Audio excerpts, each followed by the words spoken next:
Hello, bruvs. We are back with Call Me Crazy by Anne Heche.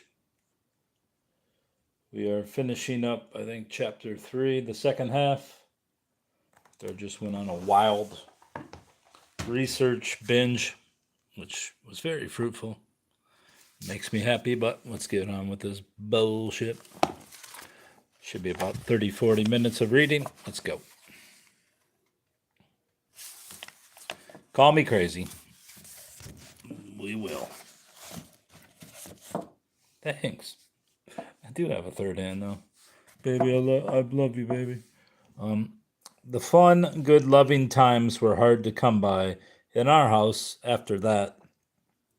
My mother's father was dying, and she spent most of her days crying.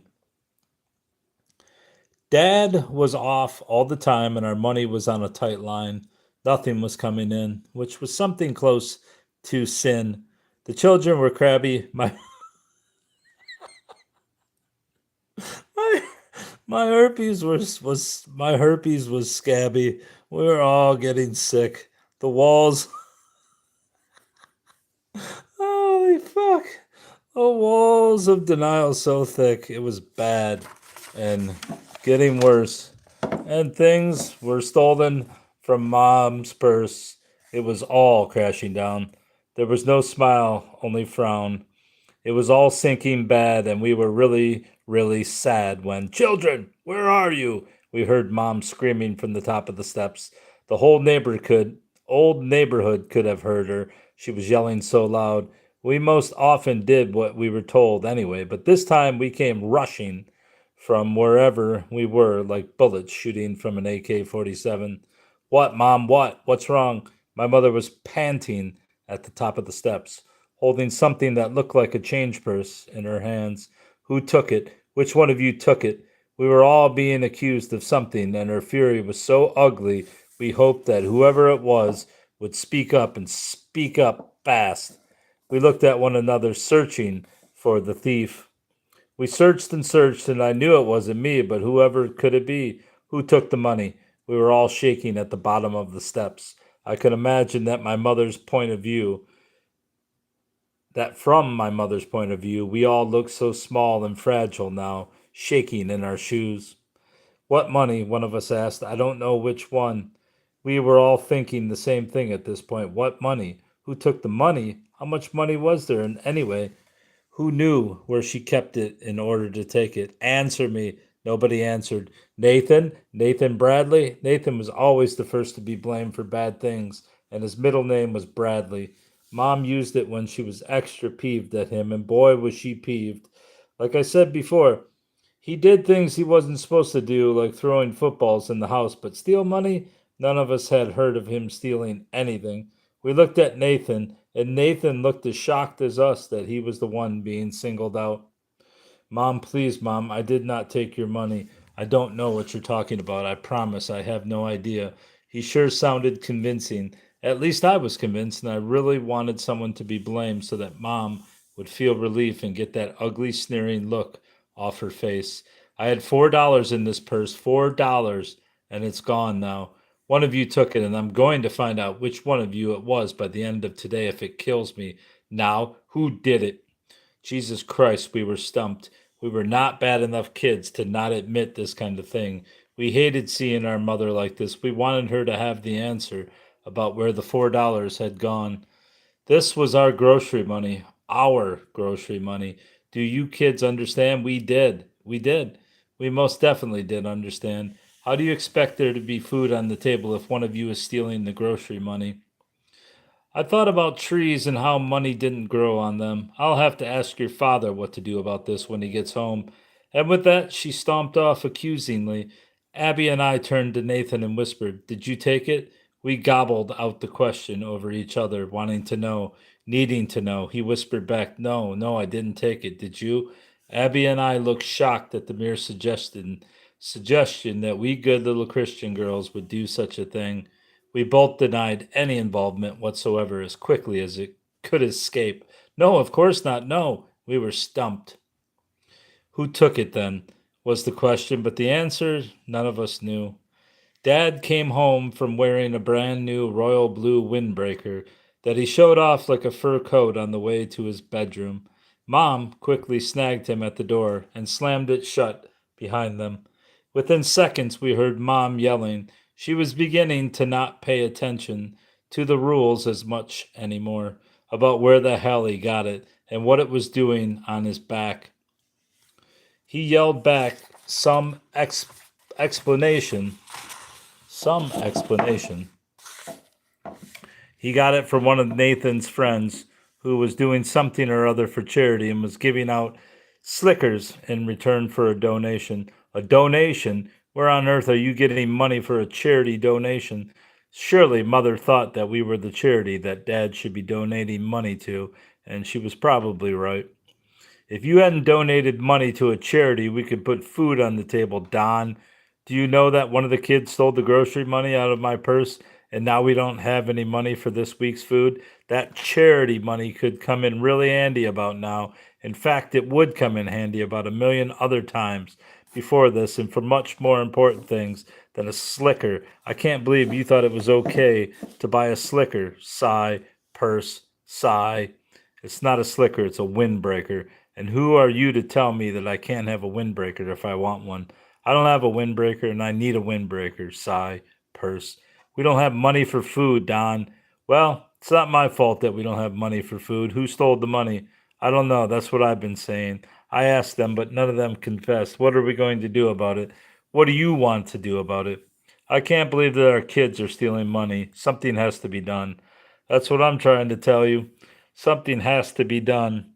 What are you going to do about it? There was quiet for a while they contemplated what to do, and then the door flew open. They had come up with a solution, and we were about to hear what it was.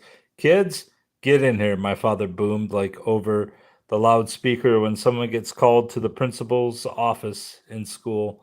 We weren't about to do something other than what we were told at this particular moment. We all rushed into my parents' bedroom, which had blue and white frills left over from the weird lady who used to live there. Your mother just informed me that one of you took $4 from her dresser this morning. Dresser? What dresser? Who said dresser? She told us that someone took it from her purse. We knew nothing of a dresser. No one had the balls to ask why he said dresser, and Mom didn't correct him. We assumed that the purse was in the dresser in the corner that had a blue and white curtain around the bottom, where the weird lady would put on her makeup in the morning, and that Mom was now standing by with her arms crossed. Now I'm going to give you one chance, and one chance only, for you to admit which one of you took the money. We three stood in silence, wondering what was going to happen after this one chance that he was giving us passed. Dad stared and Mom stared, and the time of our chance was running out. After a few moments of staring, Mom nodded at Dad, and Dad nodded at Mom. And then she went to sit in a frilly chair next to the frilly dresser. Sigh, purse, sigh. That's it then, if that's how you want it. Dad went to his closet and pulled out a belt. What do we got, bruv? He really used belts, but on this occasion, I suppose they decided that it was necessary to use something stronger than a wooden spoon. We were instructed to pull down our pants and lean over the bed one by one. The plan they had come up with was that Dad was going to hit us with the belt until one of us admitted to stealing the money. Yeah, we would each get whacked 3 to 5 times depending on what we didn't know, and then have to stand and watch the others get hit until it was our turn again. I think Nathan was first in line because they thought he was guilty and would confess. Abby was next, and then me. We slowly pulled down our pants and held our breath as we leaned over the bed, one after another, time after time, hit after hit. The more times we leaned over, the harder the hits got. Nathan was trying so hard not to cry, not to scream out, but Abby and I couldn't help ourselves. We were bawling at each hit. I don't think I knew what hurt more, getting hit or watching my father hit Abby and Nathan. It was so painful, so dreadful. The circle of hitting and crying and smacking and wailing got so bad that finally I couldn't take it anymore. I lifted my head up from the bed and glared in my mother's direction. Her stoicism made it easier for me to choke out. I think you stole it, Mom. I think you stole the money so that you could watch us get it. Wham! That did not go over well. I was 8 years old, and the accusing my mother of doing something that brought brutality to her children just so she could watch. Wham, wham, wham. Why did I say that? What had she watched before? What gave me the thought that my mother would stand by and watch my father do something to me that hurt? Something that hurt so badly it made me scream in pain. How could a mother watch this brutality? How could she sit in that chair and not stop the cruelty? Wham, wham, wham, stop it. Or stop it, I heard Nathan screaming out. Stop it, I can't take it anymore. Just hit me, I don't care. Just keep hitting me. I didn't do it, and I wish I did now, but I can't watch you hitting my sisters like this anymore. I'll take the blame, I'll take it, just keep hitting me. He threw his naked red rump on the bed beside me. It was all so ugly. I can't remember anything more ugly in my lifetime than this scene. We were all crying so hard, we all, but not my parents. My mother had venom for what I had said. My father had venom for my brother's heroics. I had venom for the whole goddamn scene. My father began pummeling Nathan again as hard as he could. You took it, Nathan. I know you took the money, he said, as he whacked his belt down time and again. Abby and I watched as the skin on Nathan's bottom reddened and split open. The lines from the belt were now drawn in blood, and still my father continued. Nathan could no longer hold back his tears, and he screamed out for my father to stop. I thought of when my mother told me that Jews were of the devil. I thought of when I saw the Jews and I knew that they weren't. She had been mistaken. The devil was in our house, and he most certainly was not a Jew. He was a blond haired, blue eyed Christian. My father was the devil. I could see it now, see it in his eyes. They were red and furious, and the flames of hell were on my brother's innocent ass. You could have said butt. I knew right then that my father had taken the money. My father had taken the money and bought the windbreaker and said it was for charity, but it wasn't for charity. My father didn't know from charity. I'm guessing she missed a word there. He was the devil, and I saw it in his eyes. It was only when the devil's arm got tired that he stopped hitting my brother. Sigh, pant, sigh, pant. There was nothing more to say, nothing more to do. Nathan shakily stumbled to his room, barely able to keep his legs beneath him, certainly unable to pull up his pants. God will punish you for this, Nathan. God will punish you. The devil was seething at my brother. I wanted so badly to tell the devil to shut up. No God would do the damage he had done to us this day. No God, I knew. I pulled up my pants and walked silently toward Nathan's room. I didn't know what I would say, but I wanted to thank him. Tell him that he was my hero that day. You saved my ass, I wish I could have said as he opened the door for me, but I couldn't get out any words. My brother was holding his can of quarters upside down, limp at his side. He had been collecting quarters all year and made a can in art class for the very purpose of it being a bank. Some days we would go into his room and pour the can onto his bed and count how many quarters he had saved. We would get excited with each new pile of four and sometimes play with them like they were soldiers, good Christian soldiers. But now there were none, no soldiers, no quarters. His soldiers had been stolen, and there was nothing to be done. When you are an abused child, you are taught to be quiet. Sometimes you are threatened with your life. Sometimes the threats are more subtle, but they are always ferocious, and the child always knows. Sometimes the hurt is so bad that you can't talk about it, even if you want to become it, even if you want to, because it is too gruesome to describe. Sometimes you cry and cry out, and no one comes, and no one hears, so you can't tell. Sometimes you have a pillow shoved in your mouth, or a sock, or a fist, or a cock, so you can't scream out, and you can't be heard, and you can't believe it's happening, so you won't. You can't believe it's happening, so you can't say that it did when it finally stops. Sometimes you write it down to let someone know you're in trouble, and they don't pay attention. So you write more and more, and they ignore more and more, and soon you find your writing in the trash. Sometimes you come right out and say it, and you are blatantly told that you are not telling the truth and to never bring it up again. Sometimes you tell and you get the shit beaten out of you, so you don't tell again because you don't want to get beat after getting fucked. Sometimes you tell a neighbor or a friend or your parents or a friend's parents so that they will tell for you. Sometimes you tell your brother or sister and they don't want to believe you because it's too hard to believe and it's too hard to know what to do, so they don't believe you or won't believe you. Sometimes there are so many lies and so much pain in the family that the truth has lost its meaning. And nothing is true anymore. Sometimes you try everything in your power to convince yourself it's not true, but it keeps happening, and no matter how much you keep on not believing, it happens some more, and your belief loses its power. Sometimes you go absolutely crazy thinking that what is happening is not happening. So you stop telling or trying because you're convinced yourself that you do not know what you know. Sometimes you don't know and you've given up trying because it doesn't matter anyway. And it's easier to believe what they want you to believe. Sometimes you have a day when you believe you're okay and the thoughts will stay away. But you close your eyes at night and it gives you such a fright because nothing's gone away and your biggest fear is there to stay.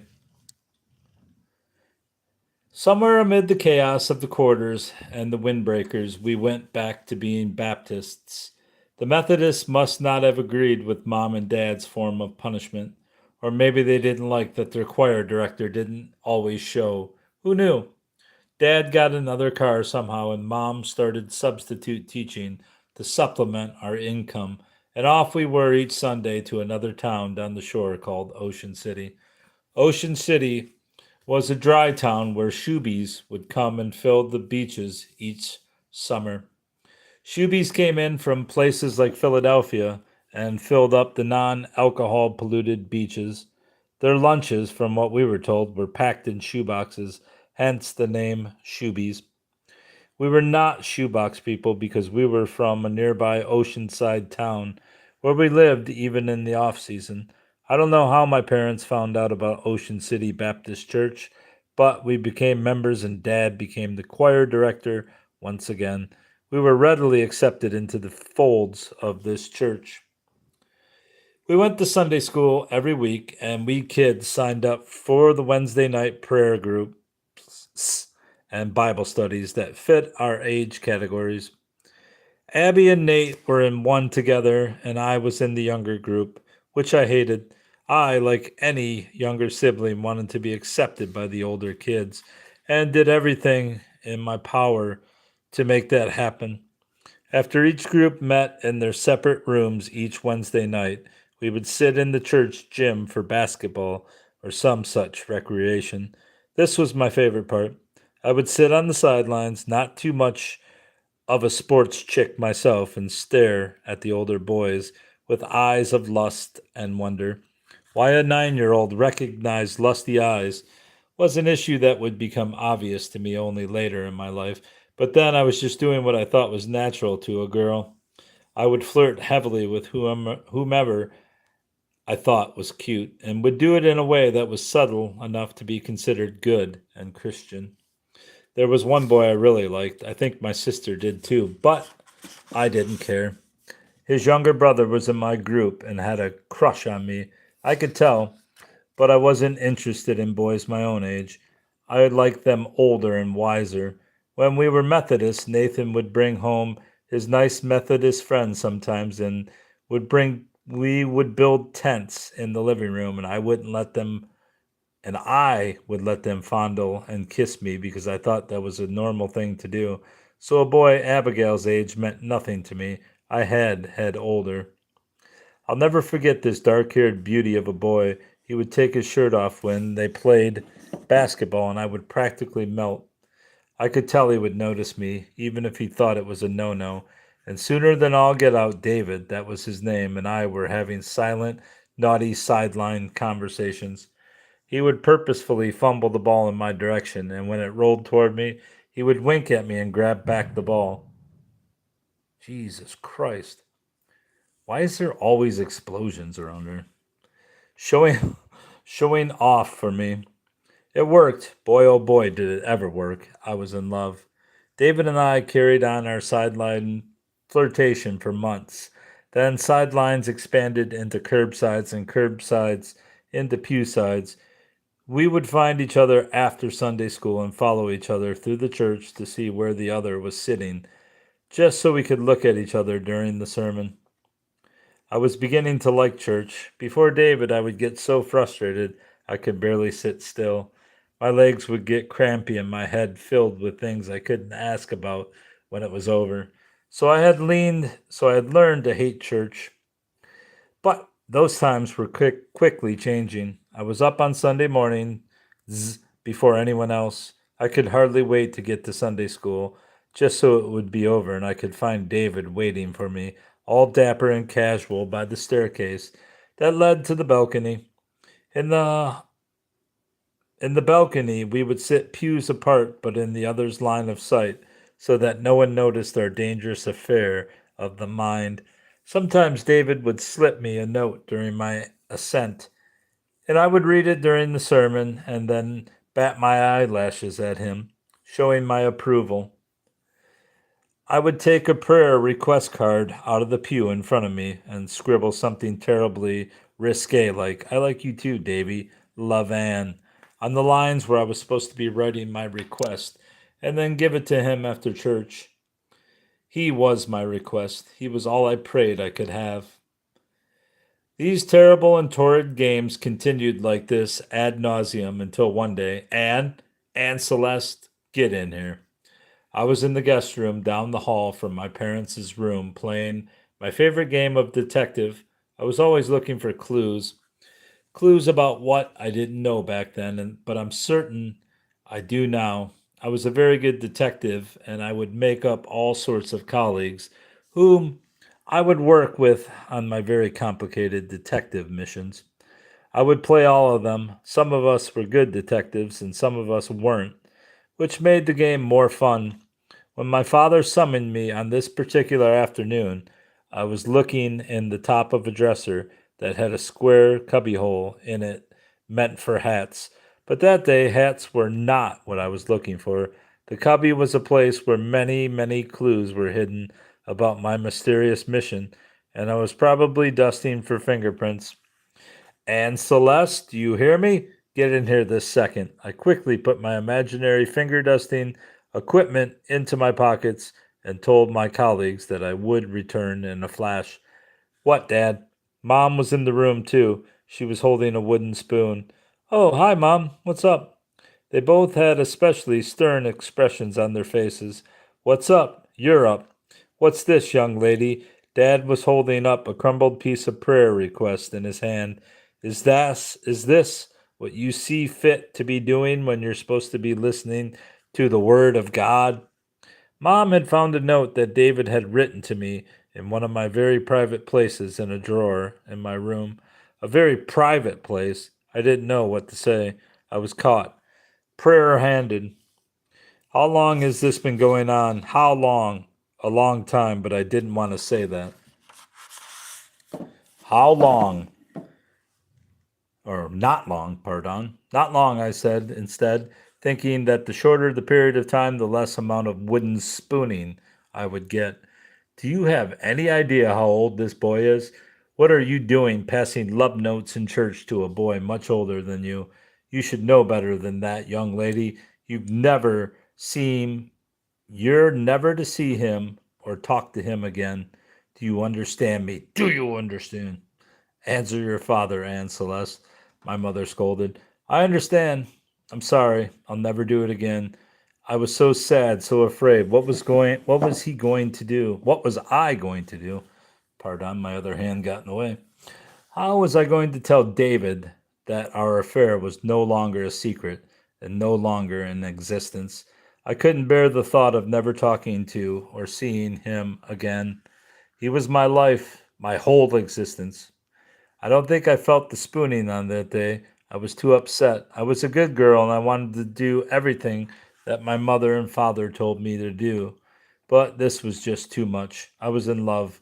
When I showed up at Wednesday night Bible night, David was waiting for me. It wasn't just my parents who had found out, his parents had found out too.